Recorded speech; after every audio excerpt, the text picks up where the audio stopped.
श्री बालाजी के मित्रों, आज पुनः एक सुंदर और रोचक जानकारी हमारे YouTube चैनल के माध्यम से हम आपको देना चाहते हैं।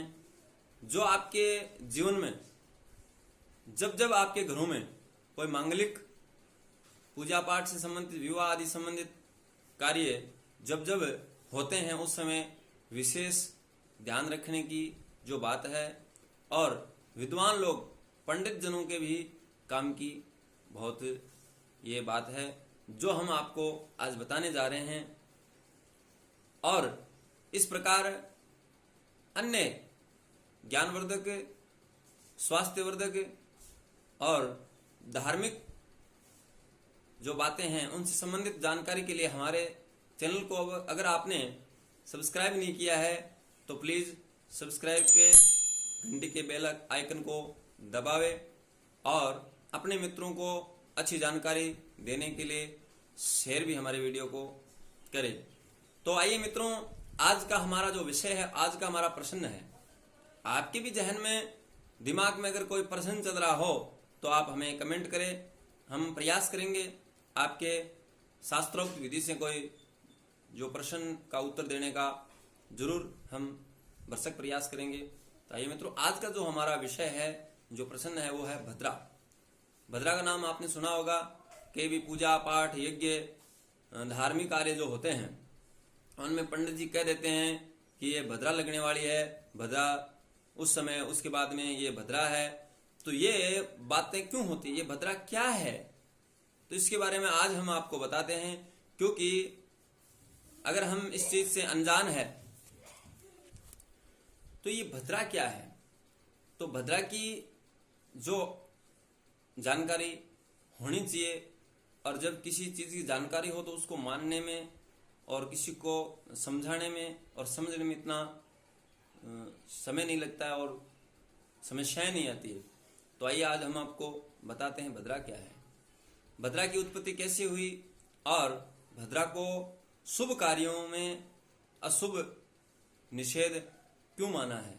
यानी किसी भी शुभ कार्य में भद्रा का ध्यान रखा जाता है और विद्वान लोग ध्यान रखते हैं। किसी भी मांगलिक कार्य में भद्रा का विशेष ध्यान रखा जाता है। भद्रा काल में मांगलिक कार्य की शुरुआत और समाप्ति अशुभ मानी जाती है।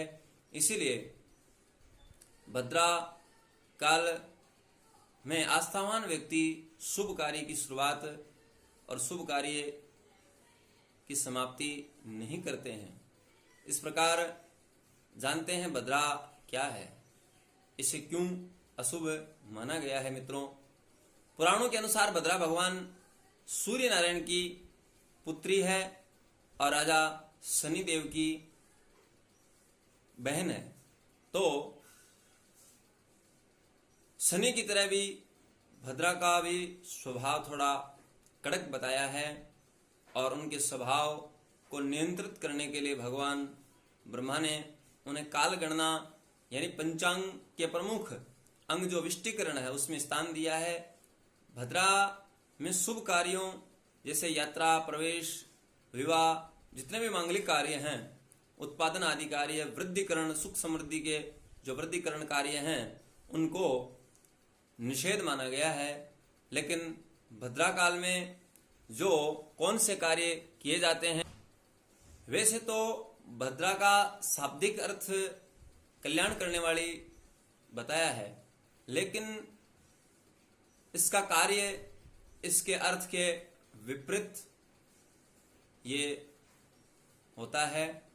ज्योतिष विज्ञान के अनुसार अलग अलग राशि के अनुसार भद्रा तीनों लोकों में भ्रमण करती है, और जब ये भद्रा मृत्यु लोक में होती है, इस धरती लोक पर होती है, तब ये सभी शुभ कार्यों में बाधक और उन शुभ कार्यों का नाश करने वाली होती है। और आइए जानते हैं, जब कौन सी राशि पर चंद्रमा होता है तब तब भद्रा कहां कहां होती है। इसकी जानकारी के लिए मेष, वृषभ, मिथुन और वृश्चिक राशि पर जब चंद्रमा स्थित रहता है तो भद्रा का निवास स्वर्गलोक में होता है। और मित्रों, जब चंद्रमा कन्या, तुला और धनु मकर राशि में स्थित होता है तब भद्रा का निवास पाताल लोक में होता है। और जब चंद्रमा कर्क, सिंह, कुंभ, मीन राशि में स्थित होता है तब भद्रा का निवास इस भूमि लोक, इस धरती लोक, इसको मृत्यु लोक भी बताया है। यहाँ इसका भद्रा का निवास होता है। शास्त्रों के अनुसार जब भद्रा का निवास, भद्रा का वास धरती लोक यानी मृत्यु लोक में होता है, वो उस समय ये भद्रा सबसे ज्यादा अशुभ मानी। तो पृथ्वी लोक की भद्रा, मृत्यु लोक की भद्रा सबसे ज्यादा अशुभ मानी गई है मित्रों। और तिथि के पूर्वार्ध की जो भद्रा है दिन की भद्रा कहलाती है, और तिथि के उत्तरार्ध की भद्रा रात्रि की भद्रा कही जाती है।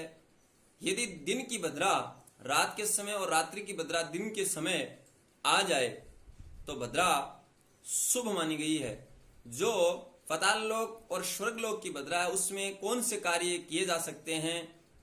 जो अदालती, राजनीतिक और अनेक जो कार्य हैं जो हिंसक प्रवृत्ति के हैं, लड़ाई झगड़े से संबंधित है, ऐसे कार्य उस शुभ की भद्रा में किए जाते हैं। लेकिन अशुभ की जो मृत्यु लोक की भद्रा है उसमें कोई भी कार्य नहीं किया जा सकता।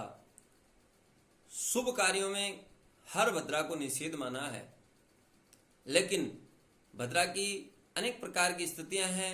कुछ घटियां जैसे होती है वो हम आपको बताएंगे। उन घटियों में भी भद्रा का अलग अलग प्रभाव बताया गया। उस प्रभाव के अनुसार भद्रा को शुभ माना गया है और अशुभ माना गया है। तो भद्रा का दूसरा जो नाम है वो है विष्टिकरण।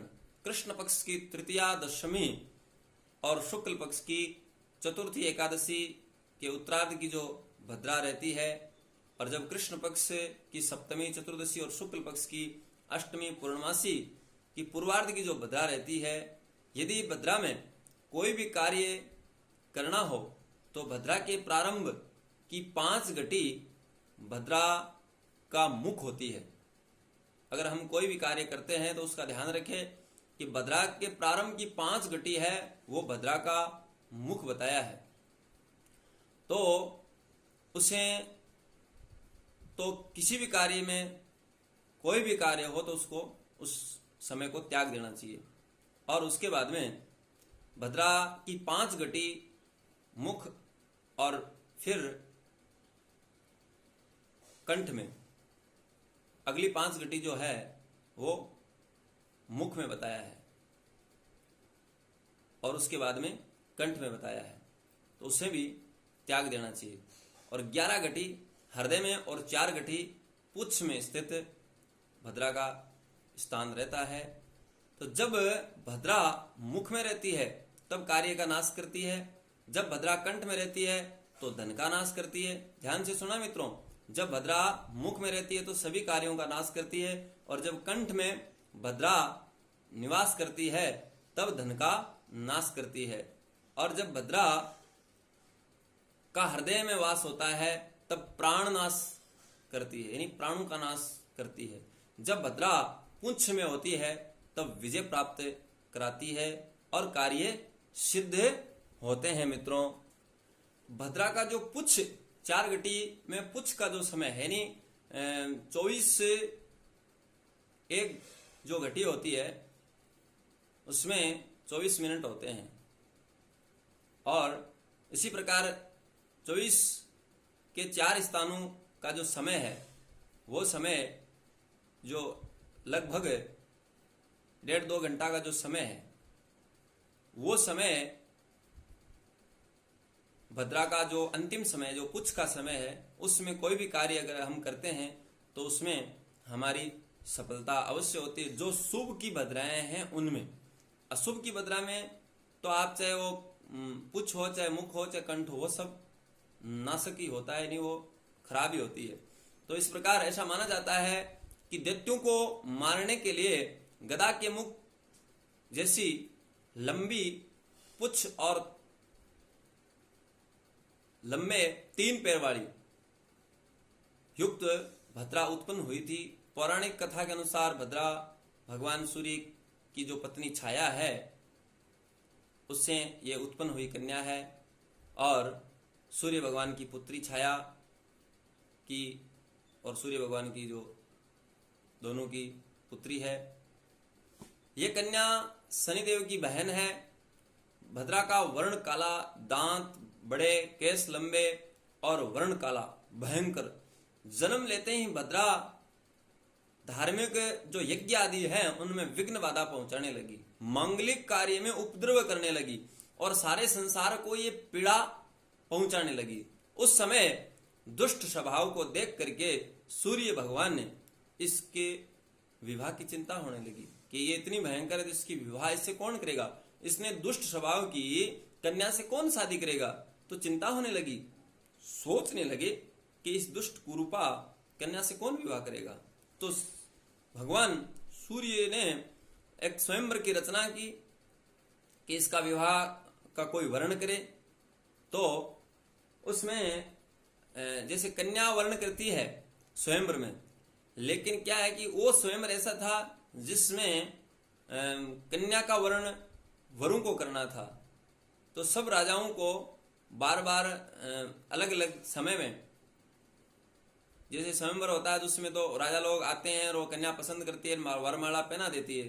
लेकिन इसमें सभी राजाओं को बार बार कहा कि भी हमारी कन्या से आप विवाह करना स्वीकार करें, और जिस देवता ने भी उसको देखा तो उन्होंने मना कर दिया, उनके सूर्य भगवान के प्रस्ताव को ठुकरा दिया।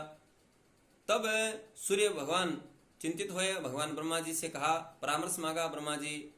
जब ब्रह्मा जी ने विचार किया कि इसका क्या करना चाहिए, तो उसने भगवान ब्रह्मा जी ने विष्टिकरण में भद्रा को स्थान दिया और बालव, कोलव, बहु आदि जो कर्ण है उनके आदि जो कर्ण है उनके अंत में भद्रा को बताया कि तुम निवास करो। बव, बालव, कोलव आदि जो कर्ण है उसके अंत के जो घटियां हैं उनमें उस भद्रा को निवास स्थान दिया। जो व्यक्ति भद्रा को कहा कि जो व्यक्ति तुम्हारा सम्मान न करे, इस समय भद्रा काल में अगर कोई भी शुभ कार्य कोई व्यक्ति करे तो तुम उनके कार्य का नाश करना, उनके नुकसान करना। इस प्रकार भद्रा को ब्रह्मा जी ने अपना कार्य दिया और उसी समय से भद्रा को सभी मांगलिक कार्यों में निषेध माना गया है। मित्रों, तो ये जानकारी हमारे पास जितनी उपलब्ध थी, हमको ज्ञान था, ध्यान था, सीखा था, वो हमने आपको प्रदान की। अगर आपके पास कोई इससे संबंधित या अन्य कोई जानकारी हो तो मित्रों आप कमेंट में और हमें पर्सनल भी आप व्हाट्सएप लिख करके भी बता सकते हो। तो मित्रों, अगर आप हमसे अच्छी अच्छी रोचक धार्मिक पूजा पाठ से ज्योतिष से संबंधित जानकारियां चाहते हो तो हमारे इस चैनल को अगर आपने सब्सक्राइब नहीं किया है तो सब्सक्राइब करें। जो सब्सक्राइब करने से हमसे आप हमेशा जुड़े रहेंगे और हम आपको अच्छी अच्छी बातें हमारे से जितना प्रयास हो सकेगा जरूर बताएंगे। और अपने मित्रों को भी आप शेयर करें जिससे उनको भी ये जानकारी प्राप्त हो, ज्ञान की वृद्धि हो। ज्ञान बांटने से बढ़ता है।